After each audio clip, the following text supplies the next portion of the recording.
السلام علیکم پیارے دوستو، یہ ویڈیو بہت ہی زیادہ پیاری ہونے والی ہے۔ آج کی اس ویڈیو میں ہم آپ کو بہت کچھ بتانے والے ہیں، جیسے آنکھ کا پھڑکنا کیسا ہے، یعنی الٹی آنکھ کا پھڑکنا کیسا ہے۔ اس کے بارے میں ہمارے پیارے آقا نبی کریم حضور صلی اللہ تعالی علیہ وسلم نے کیا فرمایا ہے۔ دوستو، اس کے ساتھ ساتھ ہم آپ کو یہ بھی بتائیں گے کہ بلی کا رونا کیسا ہے۔ کیا بلی کے رونے سے کسی کی موت ہو جاتی ہے؟ اور اگر بلی راستہ کاٹ جائے تو کیا ہوتا ہے؟ اور اس کے ساتھ دوستو ہم آپ کو بتانے والے ہیں کہ کتے رات میں کیوں بھونکتے ہیں اور کیوں روتے ہیں، اور زیادہ تر کتے فجر کے وقت کیوں روتے ہیں۔ اور دوستو ساتھ ہی ساتھ ہم آپ کو بتائیں گے الٹی چپل سیدھی کرے یا نہ کرے۔ الٹی چپل اگر ہم سیدھی نہیں کرتے ہیں تو اس سے کیا ہو جاتا ہے، اور ان سب کے ساتھ ساتھ ہم آپ کو بتائیں گے کہ حضرت علی نے ایک شخص کی نماز روک دی۔ دوستو یہ ویڈیو بہت ہی زیادہ پیاری ہونے والی ہے، آپ اسے آخر تک دیکھتے رہیے۔ تو پیارے دوستو، آج کل عوام میں یہ بات عام ہے کہ لوگ کہتے ہیں کہ اگر آدمی کی دائیں آنکھ پھڑک رہی ہے تو کچھ اچھا ہوگا، اور اگر بائیں آنکھ فڑفڑا رہی ہے، یعنی اگر الٹی آنکھ پھڑک رہی ہے تو کچھ برا ہوگا۔ اور اسی طرح عورتوں کے بارے میں بولا جاتا ہے کہ اگر عورت کی بائیں آنکھ فڑفڑا رہی ہے تو کچھ اچھا ہوگا، اور اگر دائیں آنکھ پھڑک رہی ہے تو کچھ برا ہوگا۔ تو آج ہم اسی راز سے پردہ اٹھائیں گے، کیا ایسا سچ میں ہوتا بھی ہے یا نہیں۔ نبی کریم حضور صلی اللہ تعالی علیہ وسلم نے ارشاد فرمایا، اگر کسی کو کسی فال نے یا کسی وہم نے یا کسی بدشگونی نے اس کو کسی کام کرنے سے روک دیا تو یہ شرک کیا۔ اور نبی کریم حضور صلی اللہ تعالی علیہ وسلم نے ارشاد فرمایا کہ آنکھ کو شیطان فڑفڑاتا ہے، تو جب بھی آپ کی آنکھ پھڑکے آپ اللہ سے پناہ مانگو، کلام پڑھو، جیسے سورہ فلق اور سورہ ناس پڑھو، یعنی یہ پڑھ کر اپنے اوپر دم کر لو۔ دوستو یہ کبھی نہیں سوچنا چاہیے کہ ہماری بائیں آنکھ پھڑک رہی ہے، ہماری دائیں آنکھ پھڑک رہی ہے، اب کچھ اچھا یا کچھ برا ہوگا، ایسا کچھ بھی نہیں ہوتا ہے۔ تو دوستو اب ہم بات کرتے ہیں بلی کے بارے میں کہ بلی کا رونا کیسا ہے، بلی راستہ کاٹ جائے تو کیا ہوتا ہے۔ پہلے دوستو یہ جو زمین جس پر انسان رہتے ہیں، اس زمین پر حضرت آدم علیہ السلام کی خلقت سے ہزاروں سال پہلے جنات رہا کرتے تھے، اور ان کے ساتھ ساتھ اور بھی مخلوقات رہتی تھی۔ کچھ مخلوقات سے جنات نفرت کرتے تھے تو کچھ سے پیار کرتے تھے۔ جناتوں کا سردار جس کا نام عزازل تھا، جس کی ایک بیوی تھی جس کا نام کبیرہ تھا، وہ بلیوں سے بہت پیار کرتی تھی اور اس کے آس پاس بلیاں رہا کرتی تھی۔ اس وقت بلیوں کے جتنے بھی نقل تھے، اگر انہیں کوئی تکلیف ہوتی تھی تو اس کا بدلہ جنات لیا کرتے تھے۔ جب یہ فتنہ فساد حد سے زیادہ بڑھ گیا تو اللہ نے جناتوں کی طاقت کو محدود کر دیا اور ان کو صرف رات کے لیے مقرر کر دیا۔ تو جناتوں کا راجا جس کا نام عزازل تھا، اس کی بیوی کبیرہ جو بلیوں سے بہت پیار کرتی تھی، اس نے اللہ سے دعا کی کہ اے اللہ ہمیں اتنا تنہا نہ کر۔ تو کچھ جانوروں کو یہ طاقت دی گئی کہ وہ جناتوں کو دیکھ سکے اور ان سے بات کر سکے، ان میں بلیاں بھی شامل ہے۔ اسی لیے آج بھی اگر بلیوں کو جنات دکھ جاتے ہیں تو وہ عجیب کیفیت میں رونے لگ جاتی ہے یا پھر چیخنے لگ جاتی ہے، اور اس بلی کے رونے سے یا چیخنے سے انسان کو کوئی نقصان نہیں ہوتا ہے۔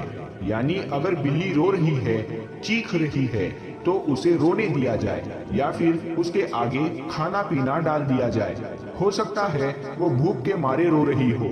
تو دوستو اب ہم بات کرتے ہیں کہ بلی کے راستہ کاٹنے کے بارے میں۔ بلی اگر راستہ کاٹ جائے تو کیا ہوتا ہے۔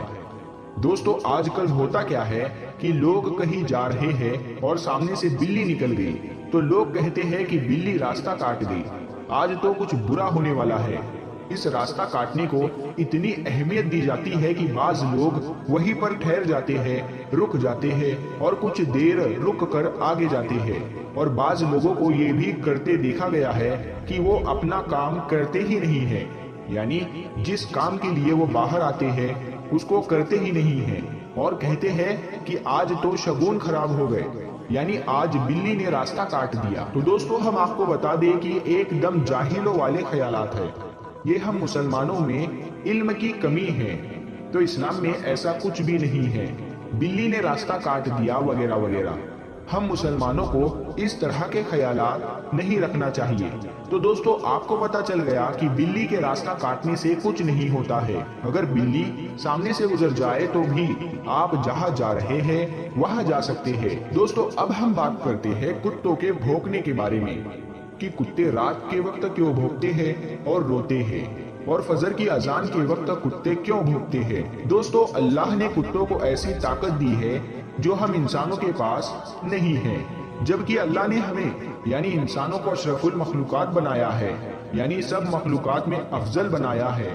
اور کتا رات کے وقت اس لیے روتا ہے، خاص کر قبرستان کے آس پاس کے علاقے میں کتا قبر میں جو انسان کے اوپر جو عذاب ہو رہا ہوتا ہے اس کی چیخوں پکار سنتا ہے، اور اس کو سننے کے بعد عجیب کیفیت میں رونے لگ جاتا ہے، کیونکہ ہم جو انسان ہوتے ہیں مردے کی اس چیخوں پکار کو نہیں سن سکتے، لیکن اللہ نے کتے کو ایسی طاقت دی ہے جس کو وہ سن سکتا ہے، اور پھر سننے کے بعد عجیب کیفیت میں رونے لگ جاتا ہے۔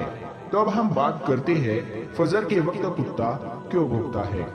پیارے دوستو، فجر کے وقت کتا اس لیے بھونکتا ہے کیونکہ فجر کے وقت ساری بلائیں جنات وغیرہ نکل کر اندھیرے کی طرف بھاگتے ہیں، کچھ ویرانوں جنگلوں کی طرف بھاگنے لگ جاتے ہیں، کچھ زمین کے اندر چھپنے لگ جاتے ہیں، جن کو دیکھ کر کتا بھونکتا ہے، اور اس کتے کے رونے سے یا بھونکنے سے کسی کی بھی موت نہیں ہوتی ہے۔ یعنی اگر کتا بھونکتا یا روتا ہے تو اس سے کسی کی بھی موت نہیں ہوتی ہے۔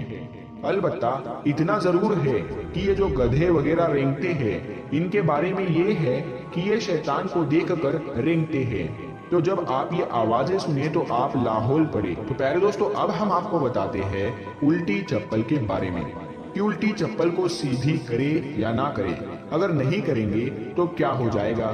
دوستو آج اگر کوئی کہتا ہے کہ الٹی چپل سیدھی کر دو تو ذہن میں ایک سوال سیدھے سیدھے ضرور آتا ہے کہ وہ ایسا کیوں بول رہا ہے۔ تو دوستو ہم آپ کو بتا دیں کہ الٹی چپل یا جوتا شیطان کا تخت ہوتا ہے اور اس پر شیطان بیٹھتا ہے، لہٰذا اسے سیدھا کر دینا چاہیے، اسی لیے لوگ اسے سیدھا کرنے کے لیے بولتے ہیں۔ اور دوستو ایک بات یہ ہے کہ اگر ہم نے الٹی چپل کو دیکھا اور سیدھا نہیں کیا تو ہمارے اوپر کوئی گناہ نہیں ہوگا، لیکن اگر ہم اس چپل کو سیدھا کر دیں گے تو یہ بہت ہی زیادہ بہتر رہے گا، کیونکہ دوستو الٹی چپل جو ہوتی ہے وہ شیطان کا تخت ہوتی ہے۔